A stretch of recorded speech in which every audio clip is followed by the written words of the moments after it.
Hello, gentle viewers and listeners and readers. My name is Chris Cole, and this is Chris's Creative Corner. This is not the voice I'm going to be using throughout the whole episode, but I'm using it right now as a soothing and gentle change of what you may have just been going through, unless you were listening to some type of meditation. In which case, wake up! Wake up! Wake up!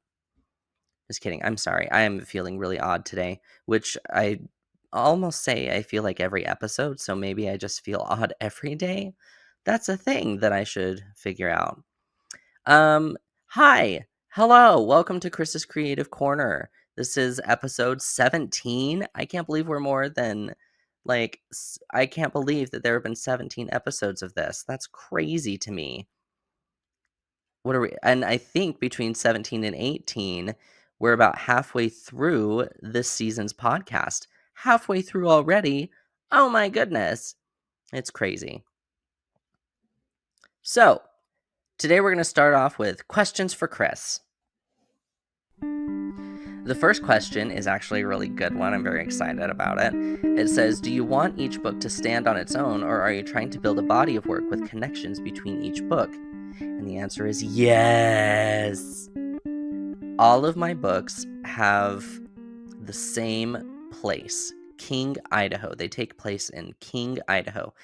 That's not a real place. It's a fictional place modeled after the city I was born and raised in. And I think that it's a really great way to incorporate a place that I know and places that I know and write about those things while still not actually writing about the real place. So I was born and raised in Pocatello, Idaho. That's like if there was something called a tell-o, you would poke it. So a Pocatello. And it's in southeast Idaho, and that's where I was born. And that's where basically I write about. And that's because that's what I know. And then, my characters, sometimes they'll leave, sometimes they'll travel. Avoiding Aiden. I talk about Boston, obviously in Porch Light. I'm talking about all these other places, Los Angeles, New York, Nashville. Have I ever been to Nashville? No. I've looked it up on Google Maps, so I'm pretty sure that's the same thing. Yeah, so no, I haven't been to all the places that I've written about. But King, Idaho is the one place where I'm I can create a fictional place that can have all these things that I need, and then from there incorporate it into the real world. Kind of like what Marvel does. They incorporate superheroes into modern day New York, but then they also created Wakanda and a fake place in Africa. That kind of thing. So yeah, I thought that was really interesting. Very good question. The next question, if you could tell your younger writing self anything, what would it be? I'm going to channel my inner Shia LaBeouf and be like, just do it. Younger writing self would have been in high school or middle school. And I would be able to tell that person that writing is what you want to do. So go do writing. Learn about language, learn about the English language, and get that degree. At the same time, that would significantly alter where I am now, probably. Maybe for the better, maybe for the worse. I don't know. So the idea is I would go back and want to give that advice to inspire action and change, but I also don't know what that change would do. So I don't know. Maybe if I saw my younger self, I wouldn't tell my younger writing self anything other than to write. I feel like that would be the most generic thing that I could say. I don't know. That's getting into all the existentialism and time and space and the butterfly effect and everything, and we don't do that here on this podcast. So that's all for questions for Chris. We are moving on now. Oop.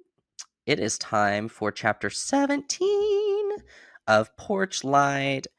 Oh my gosh, there's been so much drama. Nick and Casey have had several fights now. Nick and Casey have had 2 fights now, at least, that has been written about. I imagine that there have been more fights in between then, but, like, just more awkward discussions more than any actual fights.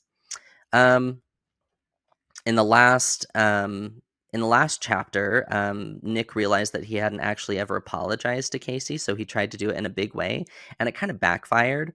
But he called Casey out for being homophobic, and really got to Casey, and used some not great language to do it. So he was upset. Nick was upset. Casey was upset. I'm sure Kennedy and Levi were upset. I didn't talk about them, but they were upset.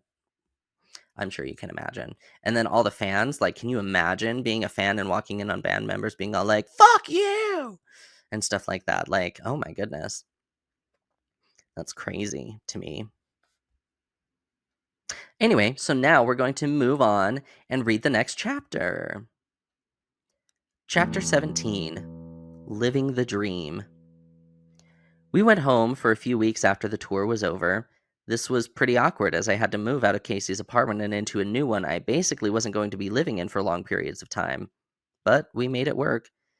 When I went by Casey's with the movers, he'd cleaned his apartment like never before. He was sitting on the couch when I walked in, but he quickly stood. Hey. It looks really good in here, Casey. He looked around, then at my feet. Well, I wanted it to look good for the next person who's moving in. My eyebrows raised. You're moving? He nodded. Yeah, I bought a house on the West Bench. The benches are what we call the hills leading up the mountains surrounding the city. Nice views, big lawn. I figured I could use it as a rental while I'm on tour and stuff. I gave a hopeful smile. It sounds like you're being a grown-up. He scoffed.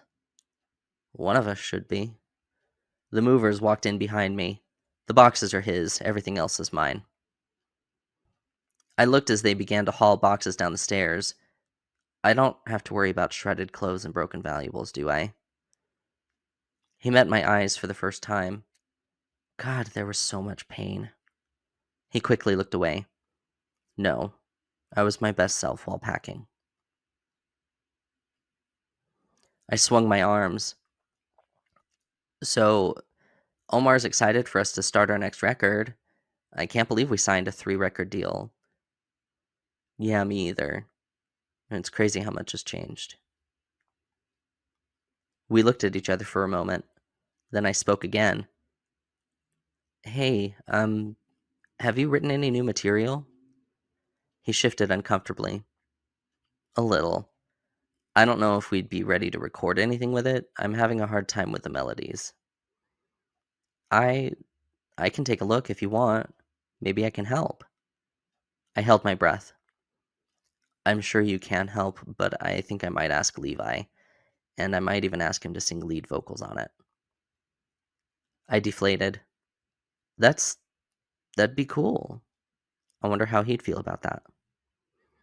It's nothing against you. Uh-huh. He met my eyes again. It really isn't. I mean, I just wouldn't feel right with you singing on them. I frowned. Why? Because of what they're about. Or who, I guess. Are they about me? He let out a big breath and clapped his hands together. You know what? Yeah, they are. Songwriting is cathartic for me, and I think they're good, so that's good. I'm happy for you. I mean, I've been writing a little too. It's obviously not the same as writing with you, but there might be some good pieces to salvage. I'd let you look at them. He shook his head. Does this feel very Fleetwood Mac to you? I laughed, and he did too. It was a nice moment until the movers ruined it. We're all done here, Mr. Martins. Thanks, I'll be right down. They left, and I looked at Casey. Listen, can we just... We both stopped. I frowned. What? Go ahead. No, you go. I gave a smile. I really would rather listen to what you have to say right now. He nodded. I can't forget what you did, and said, but I hate this awkward bullshit, and it made me say a lot of things I didn't mean. Well, I could have said them better, anyway. I think it'd be a good idea for us to work on our songs together to, I don't know, clear the air, get back to how things used to be. My heart leapt. I want to apologize for everything. I know I messed up, and I said things that were really hurtful, and I didn't mean them. I was totally wrong, and I'm really mad at that editor guy. Casey held up his hand. Not mad enough to not have sex with him, though. My stomach twisted as I recalled that night. So that was, I mean, yeah, I saw. I was really wasted, but I knew enough. I also noticed he didn't stay the night, so I appreciate that. He was wrong, by the way. I know. I stepped forward. No, I mean, I never said you were gay. You told me you weren't, and I told him the same thing. I told him how close we were, and he started to draw conclusions, and I said it wasn't up to anybody to tell anybody else who they are. I don't ever want you to feel like I'm trying to force you to be someone you aren't. No, if anybody's doing that, it's me. He rubbed his face. Sorry, that's not for you to deal with. I know, but we're friends, Casey. You're my best friend. I wouldn't ever want to do anything to destroy that. Well, these last couple months haven't been fun at all. What, you mean all the parties, the tours, and meeting major rock inspirations hasn't been fun for you? I folded my arms. You know what I mean. Anyway, I shouldn't keep them waiting. He sighed. Yeah, I know what you mean. So why don't you come back over tonight and we can look at the music? I'd like that. I gave him a small smile and started to walk away, but he called after me. I turned and he strode quickly toward me, wrapping me in a big, tight hug. I melted into his touch, feeling my heartbeat increase. Oh God, how I'd missed him. It's been a really rough couple months. I don't remember a lot of it. We pulled apart and he shrugged sheepishly. I was, drinking a lot. Was? He took a deep breath. I haven't given it up, but I've decided to cut way back. I know I can do it. I mean, I still like getting drunk, but I don't need to be doing it every night. Maybe just on the weekends or after shows or something. I raised an eyebrow. We had a show like every other night on tour. Okay, maybe only Saturday shows or something. Anyway, we can talk more tonight. I left with the movers to grab my stuff out of storage. I'd thrown everything from Hector's into a storage unit where it had been sitting this whole time, and they brought it all to my new apartment. I decided on a newer place in the recently developed Northbridge neighborhood. The place was about $800 a month, but the views were spectacular. I was on the hillside opposite of Casey. Maybe we could compare views or something. I chilled there, unpacking the basics for me to sleep there that night before I took off to Casey's apartment, but then I got antsy, so I went shopping.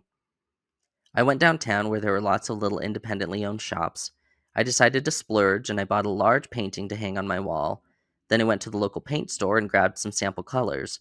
Sure, it was only a rental, but I wanted to decorate it for the time I was going to be there. I'd also decided to buy a new car the first day I got back. It's amazing what you can do when you don't have to worry about money. But I didn't get a Porsche or anything. I liked my old car just fine, so I got a newer model guaranteed to start on the first try. I tell you what, there's no better feeling than buying a car outright without any financing or anything, and I totally went for the upgraded seats, heating and cooling, plus the built-in Bluetooth and all that stuff. It was so much more advanced than my old car, which only had a tape player. I was reveling in all my recent purchases as I drove my new car over to Casey's, the painting in the folded down back seat and trunk, and the paint samples on the floor of the passenger seat. When I got to Casey's apartment, he was just finishing making dinner. Hey, you hungry? Oh, you didn't have to make dinner, Casey. I was hungry. Besides, it's just spaghetti, no big. I grinned. Yeah, except you make really good spaghetti. We chatted amicably over dinner, then pulled out our songwriting notebooks. Okay. He sounded nervous as he handed his over to me. Let me know what you think. But not like right away, you know. If you have things you'd change, totally mark it up. Just make sure I can read it too. I grabbed the notebook. The song was titled Werewolves Broke My Heart. Ooh, flashbacks. I feel like a heartbreaker. You're looking at the beautiful embarrassment. Everyone is splendid sometimes.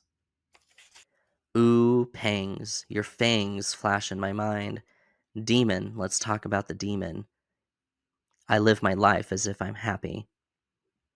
Refrain. You call and say I'm undead. You call and say you're lonely. You're a werewolf, baby. And werewolves broke my heart. Ooh, freaks. This is not the best place to find a shapeshifter. Our love is like the wolf. I live my life as if I'm undead. Refrain.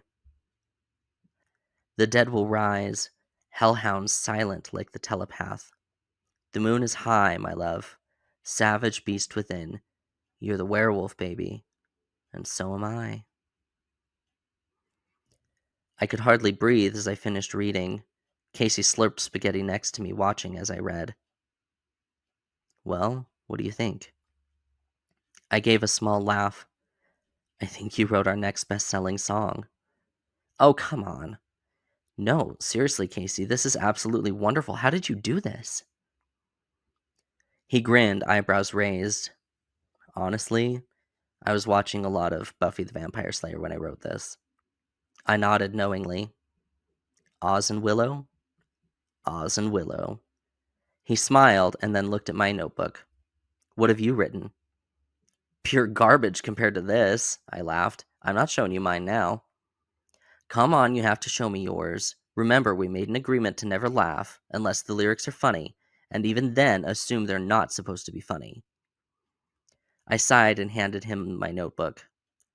That one. Truly madly quiet. You don't want to be nice like me. One minute you're here and the next you're admiring. You're looking at the sweet liking. You don't want to be emotional like me. Tranquilizing at night, I found the storm for me.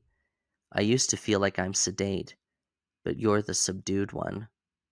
Refrain. You are silence, I am the war cry. You are fear, I am justice. You are oppression, I am desire. You are truly, madly quiet. Just stop your resting. Be obtrusive for a change. You're placid, weak, a sham. I don't want to be safe like you. Refrain. Burden me with your anxiety. I'll wrong you with my pity. I found the loss for me. In you, the light dims. Your heart is hurting. Stop your hurting. Love yourself and lie to me. Hate yourself and lie to you. Refrain. You are pain, I am healing. You are afflicted, I am too. You are aching, I am love. You are truly, madly quiet. You are truly, madly quiet. He looked up after a moment, a serious look on his face. I guess we had some shit to work out, didn't we? I nodded, afraid of what he was feeling. This is good, Nick. Really good. I think we've got some solid songs for our next album. I let out a sigh of relief. I'm glad I didn't hurt your feelings. Oh, I mean, I totally feel what you're saying. It's interesting to be called out in lyric form. We don't have to do anything with them. They could just be for us or something. He shook his head. No, I think they'll make good songs as soon as we put music to them. Are you still thinking you might have Levi sing the lead on yours? He gave a wry smile. Jealous? I rolled my eyes. I mean, yes, but I also think it would be nice to give Levi a chance to do lead vocals. I don't want to be a diva, after all. He held up his hands. We'll figure it out, dude. Yeah. He sighed. Well, we should put these to tunes. Yours is badass. Let's Fleetwood Mac this shit.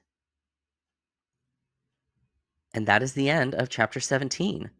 Yay, they made up! What do you think about the lyrics? Let me know, like, in the comments or, like, send me a message or something. They're original lyrics, like, I wrote them, and I'd be interested to know what your take on them is. So, yeah, let me know. Um, and that's everything for this episode of Chris's Creative Corner. I hope to see you or hear you or have you tune in next week when we do Chapter 18 on Episode 18. We're getting there. We are basically halfway through. Oh my gosh. We're going to figure out what's going to be happening soon. So many things are yet to come. I'm so excited. So, yeah, thank you again for tuning in, and we'll see you next time.